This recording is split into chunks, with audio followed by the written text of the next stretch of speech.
Welcome to the Kaleidoscope of Possibilities, Alternative Perspectives on Mental Health. My name is Dr. Adriana Popescu. I'm a licensed clinical psychologist and leader in the field of mental health, energy psychology, addiction, trauma, and empowerment. In this podcast, we will be exploring mental health from a variety of perspectives, from the spiritual to the shamanic and beyond. What if mental illness isn't everything we think it is? What if everything we see as a pathology is actually a possibility? What else is possible with mental health? Hi, everyone. Dr. Adriana Popescu with you yet again for another episode of Kaleidoscope of Possibilities, Alternative Perspectives on Mental Health. And May is Mental Health Awareness Month, and I've decided this year to really focus in on the spiritual aspects of mental health and well-being. And so I'm very excited to have with me as my guest today, Reverend Lynn Ann LaBorde. She is a psychic medium and the founder of Soma Life Sanctuary, where she serves as a transformational alchemist, guiding individuals to transmute personal struggles into spiritual enlightenment. With over 40 years of experience in various metaphysical practices, including advanced pranic healing, hypnotherapy, and Reiki, Lynn has trained under renowned mentors and authored Channeling Magdalene, A Year of Love, and through her Soma Life Sanctuary in Huntington, New York, she's hosted more than 500 events and reached an audience of over 25,000 globally, both in person and online. Lynn's mission is to help others reconnect with their divine essence and return to their natural, healthy state as sacred beings. So happy to have us with you today. Welcome, Lynn. Thank you. Thank you. Thank you. That was really fun. I love hearing my own bio because I'm like, oh yeah, I forgot about that, or I forgot about that, So it's Yes. fun. Well, because especially when we're in a constant state of evolving, right? Exactly. Exactly. Yes. So I would love to hear a little bit more about how you came to do this very interesting work that you're doing. Absolutely. When I was 11 years old, my mom had a best friend named Kathleen Unger, and Kathleen was a bit woo-woo. And she gave my mom a book that had just come out that was about Edgar Cayce that was called The Sleeping Prophet. And it talked about how Edgar Cayce would go into trance. He had just passed away, so they were writing a book about his life. He would go into a trance and he would bring information back from something that was called the Akashic Records. And when I read this, it resonated with something so deeply and ancient inside of me, and I didn't know what it was. And I think at that time, because he was dead, you would have to go to India to get your Akashic Records, read. But I then became transfixed with everything metaphysical. And I think at the time there was Shirley MacLaine in some of her metaphysical books. There was like Chariots of the Gods by Eric von Daykin. There were the Seth materials by Jane Roberts, where she was channeling a being known as Seth. And he was bringing forth some really, really far out, crazy metaphysical stuff. But I always had an interest in anything like this. So in the early 80s, I got involved with an organization that was an offshoot. I didn't know this at the time, an offshoot of Scientology. But they had this technology that was brilliant. And this is a man who had been with them for 28 years, but he got kicked out. And I trained under him and I learned some of the most incredible tech, like spiritual technology, to be able to go into people's Akashic records and find out all kinds of information. It wasn't called that by name. And then in 2017, I saw a girlfriend of mine on Facebook and she said, hey, I just got trained to read the Akashic records. Can I practice on you? So I called her on the phone. I'm like, Tiffany, I have to find out about this. So after she did my reading, I was blown away. When someone tells you something and it just lands as truth and you know that it's real? I mean, as a therapist, you have that level of sensitivity, I guarantee you. And then there'll be times when people tell you something and you're like, it doesn't quite land right as truth. So when she did this reading for me, I was just fascinated. I said, how did you get trained?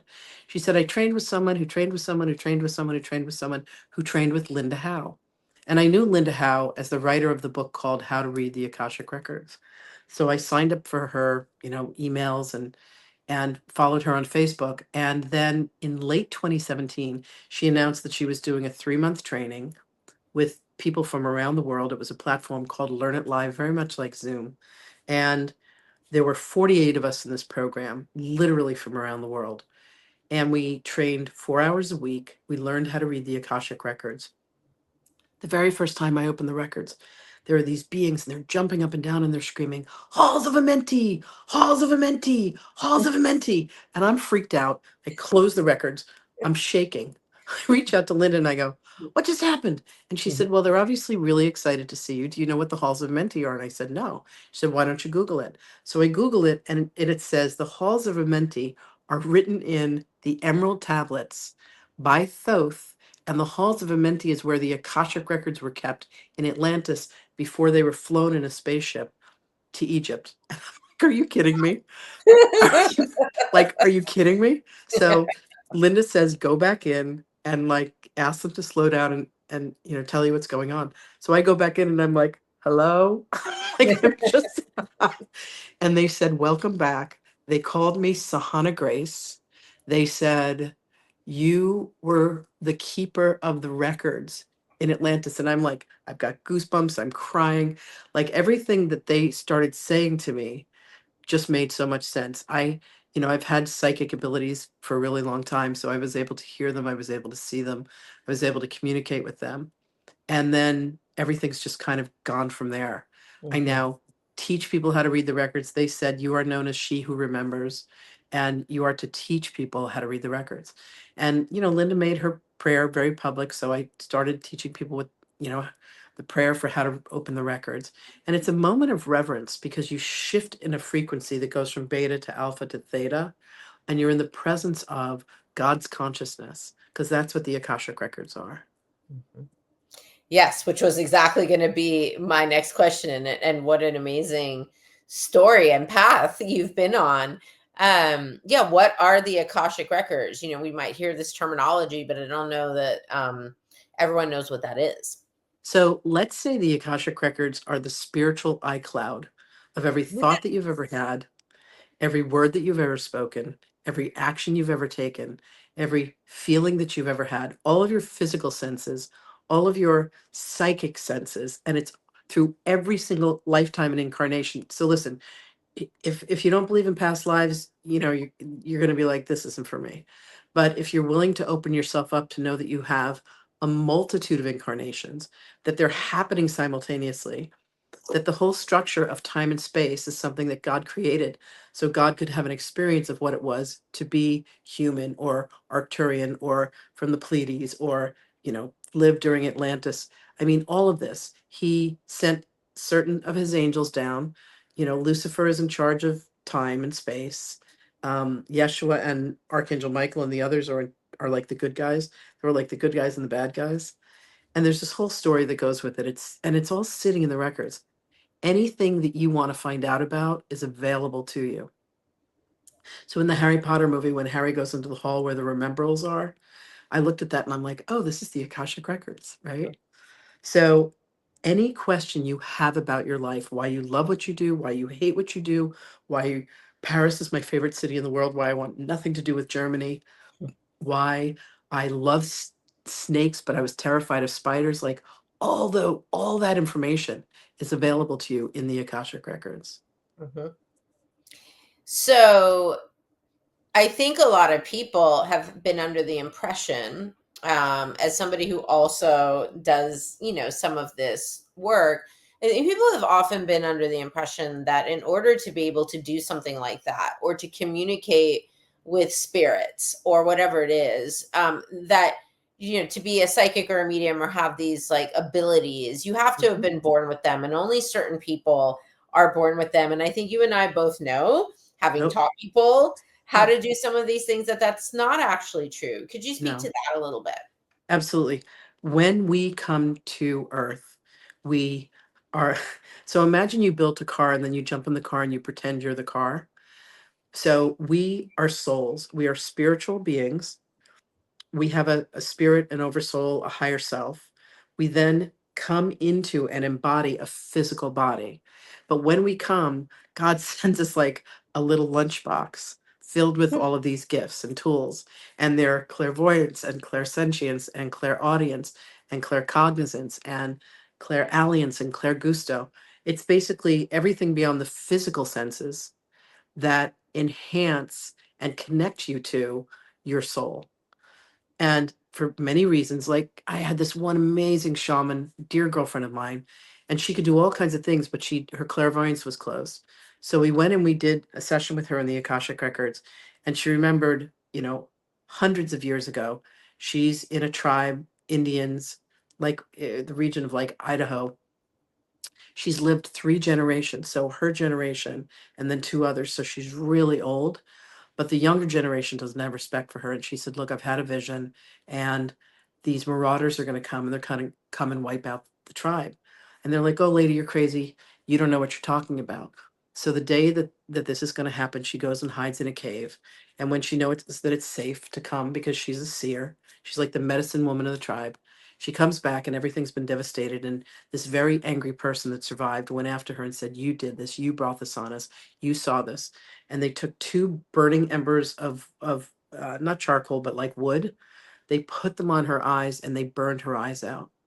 And she made the decision in that lifetime to let herself go back to the cave and to die, but she was never going to use the gift of her clairvoyance again. And she Mhm. carried it to this lifetime. So we went and we did the healing on her, and she fully regained her clairvoyance back. So we've Mhm. made, whether, I mean, imagine Joan of Arc shows up and she's like, "Wait, I saved France and now you guys are going to kill me." So we have decisions that we've made along the way in which we shut down our gifts. Mhm. And given that I started this when I was 11 years old, I have really worked on opening up my abilities. Everybody is a spiritual being. Everybody has spiritual psychic gifts. And it's just what the decisions were made to close them down along the way, the trauma that happened. So I do work with people to help them. There was a beautiful, beautiful book, The Education of Oversoul 7.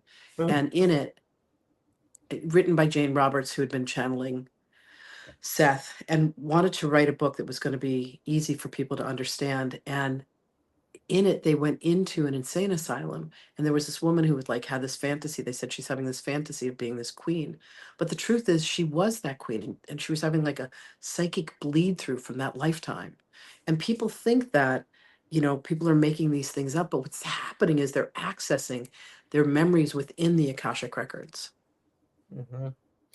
I wanted to talk about that Yeah. specifically about the Yeah. bleed through because this is Mhm. something that I myself have like recently been working through this idea. For a long time, I've worked with this concept of past lives. And, Yes. as we get more understanding of the concept of time not being real and that Yeah. things might be happening in parallel versus Yes. sequentially. Simultaneous existences. Yep. Correct. The idea that we could be having another experience in another dimension or reality with Yes. another body. Like for Yes. me, a lot of the challenges have shown up in the physical, somatic realm, Mhm. where I've had various illnesses or injuries or Yeah. different conditions with my body, challenges with my body here. And, recently it's become very clear to me like, oh, no, this is actually happening. What's happening to this body? What my body here is showing me with these weird symptoms that nobody can figure out what they are Yeah. by the standards of conventional Western medicine, let's say. When I start looking at it, or I start meditating on it, or I start getting information from my guides, I see, or, go into the Akashic records, I see, oh, this is about something that's happening to another body in another dimension in another life, Yeah. and that is what's impacting you here. There's trauma happening to you there, or has Yes. happened, however you want to conceive of it, and Yes. the bleed through of that has made it so that you are experiencing it here. And I mean, it's just such a radically different way to see things. We were How do you trained. Yeah. We were trained when we were young, and we're like, "Oh," they're like, your mom's like, "Who are you talking to?" And she's like, he's like, "My friend Kevin." And she's like, "There's no one there." And he starts questioning himself. And she's like, "That's just your imagination. That's not real." And we Mhm. shut down our access to the theta realm, which is the realm of pure imagination, where we have access to the Akashic records. So we're literally trained away from our spiritual nature, or we're told that we're made of sin and Jesus died on the cross for our sins. No, he didn't. No, he didn't. He died on the cross because he had karma to pay for other lifetimes where he had people die on the cross. True story.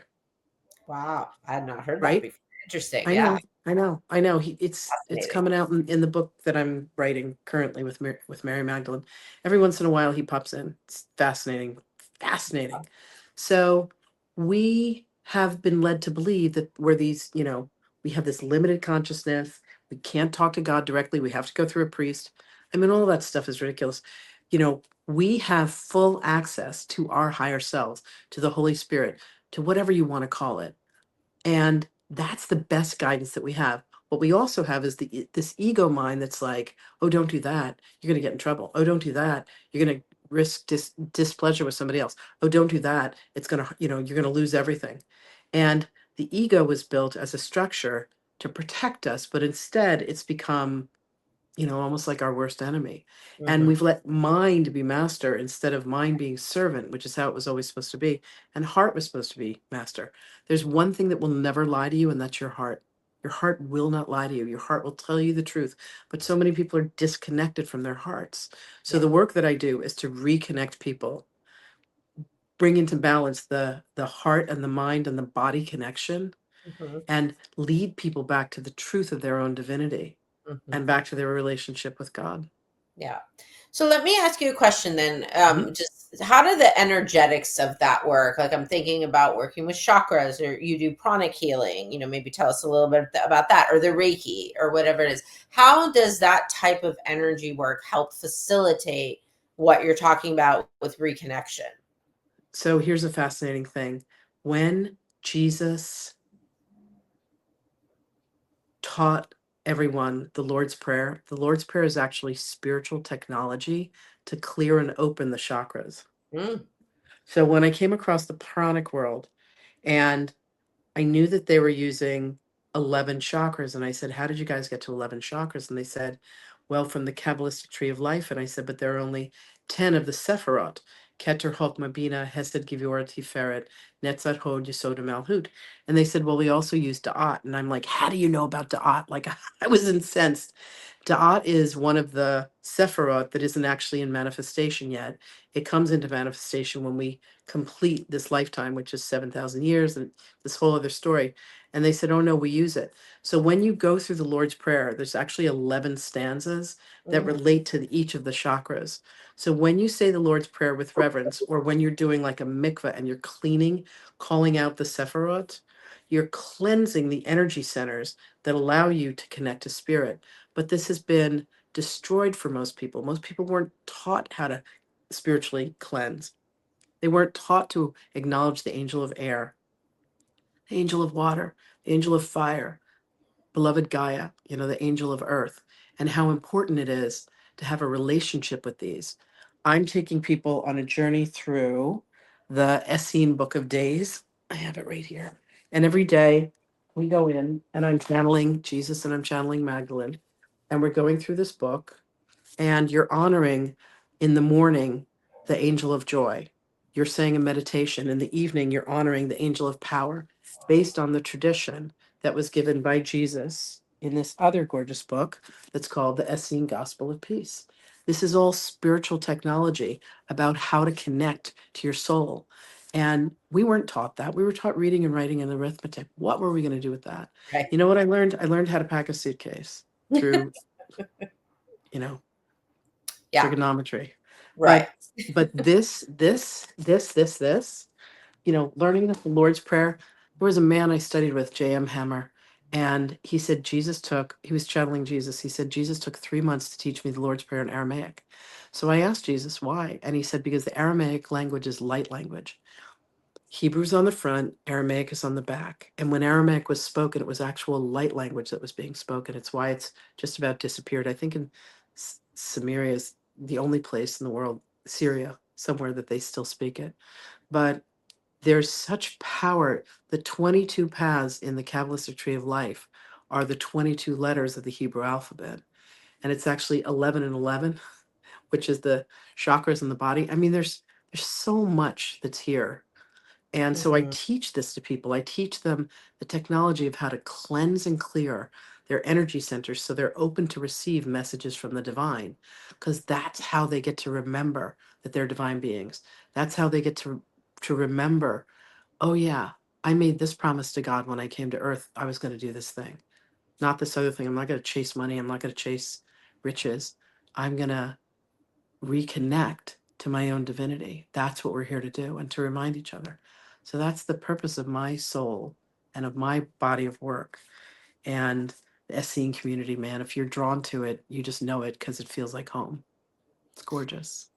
I like how a lot of what you're talking about, it's interesting, right? Because it's and the theme that I think about, especially once you start talking about ego and stuff, is like how separated, we've become. Like we've become Yes. separated from Yes. our own divinity, our heart, our own Yeah. remembrance, our own higher self, like however 1,001 different ways you want to talk about separation. That Yeah. does seem to be like the main plight of humanity today, and judgment as being like a real creator of that separation. But what I Yeah. really like about how you're talking is that it is not separatist in terms of, Mhm. like, some people think you have to ascribe to a certain dogma, and this is sort of where we get into the religion versus spirituality piece, Yeah. right? Religion, the way we've conceived of it, is like, I am a this type of religion, right? I am Jewish, I'm Christian, I'm this, I'm that, and I have a specific set of dogma or beliefs and practices that I do that stay within the confines of that, and it is very separate from this thing over here, and Right. probably this thing over here is wrong, and this thing over here is right. And we've fought wars throughout history and in Sure. present time, very much based on that concept. And Right. yet, what you're talking about is what I feel like this sort of ancient and divine wisdom that has come through the ages in all different types of spirituality. And I think you are referencing spirituality as a far greater thing than these separate religions that are in their own little silos. Exactly. I recently had an experience of being honored as a woman. It was the craziest circumstance where Jesus said, I want you to take on a tantric lover. And I'm like, what? I'm 63. I'm done with all of that. Like, that's that was so, the 80s for me. I'm not doing that. What, are you kidding me? And he goes, no, there's something that you need to open, and it's going to take you deeper with the channeling work that you're doing with us. And I'm like, all right, this was January. And then just recently, I got introduced to someone, and there was just like all this crazy, crazy chemistry between us. And I'm like, do you know anything about tantric? And he goes, yeah, I'm a tantric master. And I'm like, I'm shaking my head thinking, this is impossible. So we're both in Europe, in different cities. He goes, let's meet in Paris. I'm like, no, no, no, I can't. I'm busy. And he goes, listen, I'm busy too, but we got to meet in Paris. Like, this has to happen. And so Jesus and Magdalene are like, this is happening. So we literally bought tickets. We met for one night in Paris. And I was honored as a goddess and appreciated. And it opened something so like locked down and forgotten inside of me, that I'm now having the most gorgeous conversations with my body. And all of a sudden, I'm going to hang up a dress, and the hanger says to me, "Thank you for putting me to good use. I used to be a tree." And I'm like, "Wait, what's happening?" And I said to Jesus and Magdalene, "What's going on?" And they said, "Well, because you've opened conversations with your body, and because you've opened richer conversations with us, all seeming objects are going to talk to you." And then the refrigerator was like, "Thank you for, putting me to good use with all the fruits and vegetables you're putting in there." Jesus came to me and he said, "If you're going to live in as an Essene, you need to eat as an Essene." And I'm like, "What does that mean?" And he said, "Well, it's now fruits and vegetables." And I'm like, what? I did not have a fruit and vegetable diet. So, like, I'm willing to say yes to whatever it is they're bringing to me, and they continue to bring miracle after miracle after miracle. But that whole experience recently, I was just like, wow, Mhm. you know, if you allow yourself to be open to what God and spirit has for you, the miracles that will start to happen in your life are going to blow your mind. Incredible. Amazing.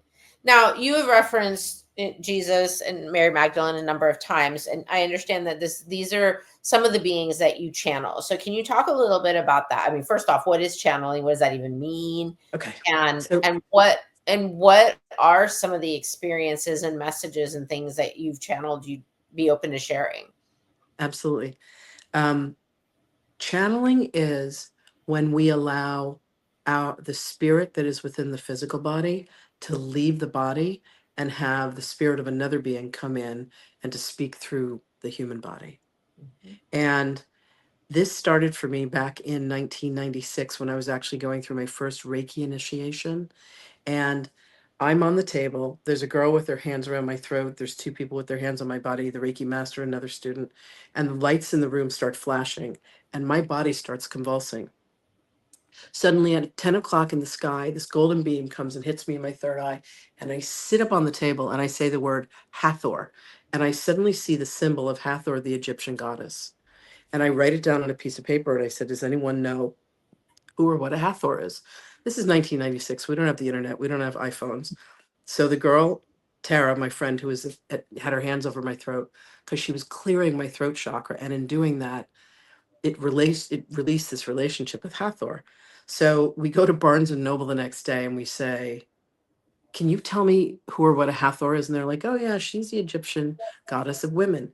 And I start having all these past life memories of times in the temples in Egypt. Just really, really incredible. And so then back in 2016, I'm at a meditation and I'm holding channeling at a distance because I've seen the ghost and I've seen Whoopi Goldberg get consumed. And that guy's like, what'd you do your hair? And I'm like, no, no, no, no beings are coming into my body. Like, I'm just freaked out by the whole thing. But in 2016, I'm in a meditation. So this is now from 1996 to 2016. So, all those years later. And I'm in meditation and Pallas Athena shows up and she says, I am Pallas Athena. Will you come with me? And I think, daughter of Zeus, like, how badly can this go? And she takes me underneath the ocean down to where the Marianas Trench is and shows me this huge metal wall. And she said, you did this. And I'm thinking, what do you mean I did this? And I'm not a druggie. Like, this isn't PTSD. This isn't some acid flashback. Like, I'm not that girl. And I'm like, whatever. So I call my girlfriend Wendy, who's, the only one that I know that does channeling and things like that. And I said, Wendy, you won't believe what happened. Pallas Athena came and she said, well, maybe this is who you're supposed to start training to be a channel. And I'm like, no, no, no, no. I'm not ready for that. And she goes, look, come up and visit me for the weekend. She lived in Connecticut. I'm living in New York. I go up and visit her for the weekend and we start this training. She channels Lord Metatron. She's been working with him for 30 something years. And he starts the process of teaching me how to channel and bringing Athena into my body. And then it went from Athena, and then it went to Hathor, and then it went to Archangel Michael. And there have now been 20 of them. So there's this process, this transition where I surrender my consciousness. They literally come and scoop me out. I'm put like at one end of a stadium, and then them speaking through my body is the other end. I'm an unconscious channel, so I don't have a memory of what it is that's spoken. I have to go back and watch the videos. But all I know is there's this incredible experience of love when they come through. And I have thousands of videos of me channeling that live on YouTube. I teach classes while I'm channeling. I have groups, we meet every week. We're reading the Secret Life of Yeshua. We're reading the Magdalene manuscript. So many different ways of relating and connecting with them. But I have a very personal experience with them because my Akashic memories, I was his younger sister. She was married to him. They had children, and I used to babysit the children. So she was my sister-in-law. So it's a very personal relationship that I have with them. Wow. That's unbelievable. And interesting too, because people, I don't think I get that there are nuances to channeling where some people are still present. The person who normally occupies the body, Lynn, right, is there, sort of observing. Yes. But you really are not conscious at all and have no recollection. That's really kind of fascinating. Yeah. Yeah. And I've worked at it. I remember that when I was first being trained by Metatron, I said to him, am I going to be good at this? And he looked at me and he said, you're going to be one of the best. And I was like, my ego was like, hee hee hee. But I get it now because I've been disciplined about this. This is something that I do daily. There'll be days when I'm channeling Jesus, I'm channeling Mary Magdalene, I'm channeling Hathor. We teach a program called the Pathway, and it's the pathway of the initiate and the apprentice and the adept, and then pathway of mastery. And Wendy and I I channel Jesus, Mary Magdalene, Hathor. She channels Metatron, Elijah, and incredible goddess that we call Mother Maya, who was in charge of the Anunnaki when they came to Earth all those millions of years ago. And we teach these students, and they're learning everything like the power of the Aramaic letters. They're learning how to channel themselves. They're learning how to open up all of their clair abilities. They're, the books that we're reading are Lars Muehl and Daniel Marois and how they healed and the Essene and Egyptian therapies. So we're going deep into the mystery schools. The actual title is The Ancients Present the Essene Akashic Oracle Mystery School Healing Mystery. I don't know, there's something. It's this big, long, huge title, as only they would do. But it's been really extraordinary being on this journey with these people and how they have transformed their lives. And now they're teaching what we've taught them, and they're, transforming other people's lives. So it's fascinating. Wow. One of the things, I have another podcast coming up where we're talking about this topic of channeling Yeah. for this month. And one of the things we talked about there, I'd love to hear your input, is the idea of protection, the idea of being very clear about who Yep. you are communicating with Yes. and what you are allowing into your Yes. field, or certainly Yep. into your body. And I think a lot of people have fear around that, of course, because we Sure. know that not all the beings that are out there with no bodies that we can see are necessarily beings of light and consciousness. There is Well, dark so forces, right? right, there are dark forces, but you have to understand that everything is an extension and emanation of God. So Mhm. while they may be like Lucifer Morningstar is one of the beings that I channel, and Lucifer's deal with God. God went to Lucifer and he goes, "Look, you're my most beautiful, you're my most trusted angel. I need to create this race. They're going to be called humans, and what I'm going to do is we're going to have this big fight. I'm going to kick you out of heaven and take a bunch of angels with him. You can call them demons, and you guys are going to hold up the dark forces. And until the last being chooses light over darkness, we're not done." Every once in a while, Lucifer's like, "Oh my God, I'm so tired of this. Can we be done yet?" And God's like, "Not yet, not yet. Not until the last being chooses light over darkness." So, are there beings of darkness? Yes. And are they playing their roles? Absolutely. And is every being a being of light? Yes, because we're an emanation. Like if there's the sun and everything is a sunbeam, there's sunbeams that are in the sun and there's sunbeams that are in the shadow. But when it comes to protection, here's what's really important to know, that there are the people that are playing the dark roles. So you have to learn how to protect yourself. The product community teaches a beautiful class in psychic self-defense and how to use electric violet to grid and to protect whatever is valuable to you. Use golden light, use violet light to create a grid of protection around you, especially if you're going into something that's going to be sketchy, a relationship with somebody that you have, like it's a little off for you. Make sure that you grid and protect yourself. I use electric violet every single day to prepare myself for anything that I'm doing, especially, when I'm going into session with clients. When clients leave, I'll make sure to clean everything with golden light. There's a process that I do daily where we're using electric violet. We're using, the violet flame of Saint Germain. Saint Germain is the guardian of the violet flame, but we're using that to cleanse and to clear. So if you've got something that feels a little funky, whether it's a crystal or an environment or a person, you can imagine projecting violet onto them to clear it. Very important. I think that is really important because so many people kind of don't know what they're getting into. And Yep. it's reminding me of this whole resurgence of the psychedelic movement where Ah, people, are using these tools mhm. of the sacred plants to try to gain access and connection and remembrance and awareness around these things. But again, when you're doing that, you also don't know what you're opening yourself up to. People I don't Exactly. think are trained or shown how to take proper precautions. I think a Yep. lot of people are having, really frightening experiences sometimes Yeah. because of that. I'm curious your thoughts on this whole aspect of what's happening in the world right now. So I have a girlfriend. One time she said she was at a Grateful Dead concert and she was high on acid and she popped out of her third eye.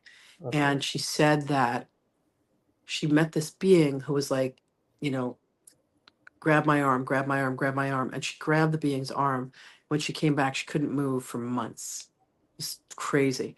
She's like, but I probably had sex with 180 beings on the other side. I'm like, what, did you keep count? So look, if you're going to cross over and you're going to pop out of your body and you're going to astral travel and go to other dimensions, just be smart. Yeah. Just be careful. Grid yourself, protect yourself. I do not pop out of my body. It's, you know, Yeshua, good Lord Jesus, it's something that he mastered. It's not something that I'm doing this lifetime. Could I do it? Absolutely. Do I do it? No. I Hmm. stay here. I got plenty of work to do over here. Hmm. Kind of last thing I really wanted to make sure we talked about it's let's talk about how you've worked with folks around what we would put under this umbrella of psychological or mental health, right? Like, Yeah. many people are struggling with, especially I think right now, we're seeing a lot of trauma. We're seeing a lot of unresolved repressed trauma coming up, out of people's shadows, out of the collective shadow. Yeah. If you look at what's going on in the world, we have a lot of people who are depressed and hopeless right Right. now, a lot of anxiety around things that are happening for people personally and in the collective. Yep. How does your work interface with what we might traditionally see as diagnoses of depression, anxiety, PTSD, or any other kind of mental or even addiction for that? I work a lot with addiction. Like, how Yeah. do you see that through your lens and how you work with people? So we have a technique that I call Akashic healing, and we take you to a realm. You're in the theta realm where you're communicating with your guidance, and you're actually going and looking at your soul contracts to find out why you have the certain circumstances that you do in your life. And if someone has a deep issue with depression or anxiety or suicidal tendencies, man, 9 times out of 10, we find that they have spiritual attachments. And I teach people how to clear spiritual attachments. And it's done with with love, with reverence, with respect. It's very, very quick. You may see that someone's got a blockage over their heart, and you go in and you find out that there's actually a being there. So you begin to communicate with the being, you call in guidance, and then you have that being escorted back to the light, and people's depression lift. People are like, oh my God. Hmm. It's fascinating. It's definitely from other incarnations. This is so funny. I had a girlfriend named Sarah, and Sarah was about to lead an event, and she had this really bad headache. And I said, what's going on? She goes, I don't know, I have this headache, but the energy's moving around in my body. I was like, okay, let's talk after the event. So after the event, we were in a room with some friends. And I said, Sarah, I actually want you to ask the being, who are they? And this being came forth and he said, hi, my name is Doug. And I said, Doug, how are you connected to Sarah? And he said, oh, 3 lifetimes ago, we were married. And as I was dying, she said to me 3 times, don't leave me, don't leave me, don't leave me. So when I came out of the body, I attached to her, and I've been attached to her heart ever since. And I laughed and I said, is this why Sarah has trouble with relationships? And he's like, yeah, probably. And I said, are you willing to go back to your full operating potential? Are you willing to go back to the light? And he goes, yeah. Sarah's like, well, hold on. I don't know whether I want him to leave. And I'm like, what about your new boyfriend? She's like, oh, yeah. Okay, I guess I'll let him go. So, Jesus escorts Doug back to the light. And Sarah's been with, God, it's been 5, 6, 7 years now. 7 years she's been with this guy. It's the longest, healthiest relationship she's ever had. So sometimes these beings will attach, and people like feel suicidal, they feel depressed, they don't know what's going on, know that they don't feel like themselves. And what we do is we go in and spiritually extract the being and give them back their life. Hmm. Yes, amazing.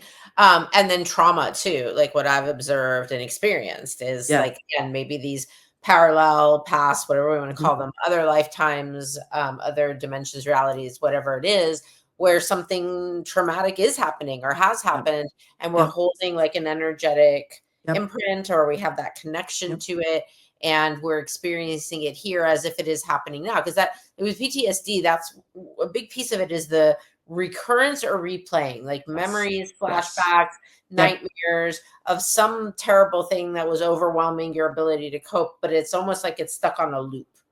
Well, the reason it's on a loop is spirit keeps presenting it to you for you to heal it, for you to Mhm. heal it, for you to heal it. And the world is actually in a space of more love than it's ever been. And in a space of love, everything unlike love comes up to the surface for healing, which is why we've had a lot of the earth changes that are happening, a lot of the turmoil that's happening. because we're heading into a vortex of incredible light for a couple thousand years. What I do in the courses that I teach this one class that is called Transformational Alchemical Healing. And a transformational alchemist, when you think of an alchemist, they traditionally will turn lead into gold, and a transformational alchemist will turn people's darkness back into light. And I teach people how to deal with trauma. I teach people how to remove these entities from their life. I teach them how to read the Akashic records. I teach them how to open their clairs. I teach them how to do healing in their past lives. And that body of work, to me, it's like a 12-week class. I teach 10 techniques, and I say with that one course alone, you can heal the rest of your life. You can set yourself up in business. Like there's so much that can be done with just these few simple tools. They're very, very easy to learn. They have to be practiced, Yes. and that's where the work comes in. Like anybody can get a degree in this, that, or the other, but to become good at it, you have to practice this. I've been doing this work since I was 18 years old. Yeah. So I've had years and years and years. But, everything is resolvable because when you find out that you yourself have made the soul contract for this thing to be happening in your life, and you're saying, I'm willing to change this, I'm willing to give this up, and you come in and you get the spiritual guidance and support that you need, it changes everything. Amazing. Wow. I've just loved this conversation so much. And I'm glad you referenced like what's happening in the world, because so many people right now, I think, who have been more disconnected from their spiritual selves are living in fear, are living in this like sort of, apocalyptic feeling of we're at the end of days, and everything that's happening right now is such a horrible thing. And these people are destroying our government and destroying the world and all that. But like, I think people in that are not seeing that, no, actually, maybe that's exactly what needs to happen. All this collective, unresolved trauma and shadow material, we might call it, like, has to come up to the surface. It does, for healing, to be healed, and cleansed. And that actually this is part of a greater process where we are moving into light and more consciousness. And there is absolutely, this has to happen, and it's part of the process, and there is hope. Lynn, if you would like, if people would like to find out more about this incredible work that you're doing, where do they go? Soul Master University is my website. Soma Life Sanctuary is me on YouTube. Thousands of videos there. You can find me on TikTok under Rev Lynn LaBorde. And you can just Google me. I'm all over the place. Yes. Wonderful. Thank you so much for being Thank you so much for this. It was my delight.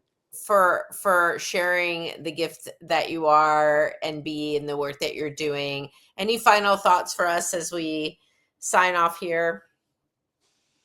If you think of an hourglass and one side is filled with fear and one side is filled with faith, if you just take that hourglass whenever you're afraid of anything and just turn it upside down and just have faith that God is operating in your life, that you are filled with so much love and so much support around you.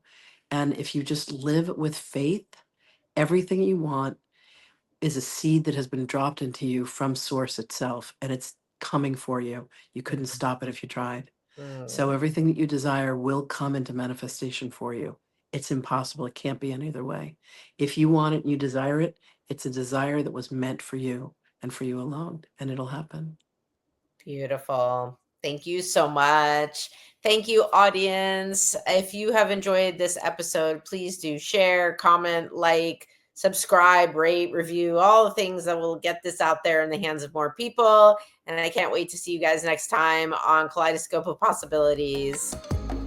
Thank you for joining me for this episode of Kaleidoscope of Possibilities, Alternative Perspectives on Mental Health. This has been Dr. Adriana Popescu. If you enjoyed this episode, please like and subscribe and share with others. To find out more about me, my guests, and more, please visit my website at adrianapopescu.org. See you next time.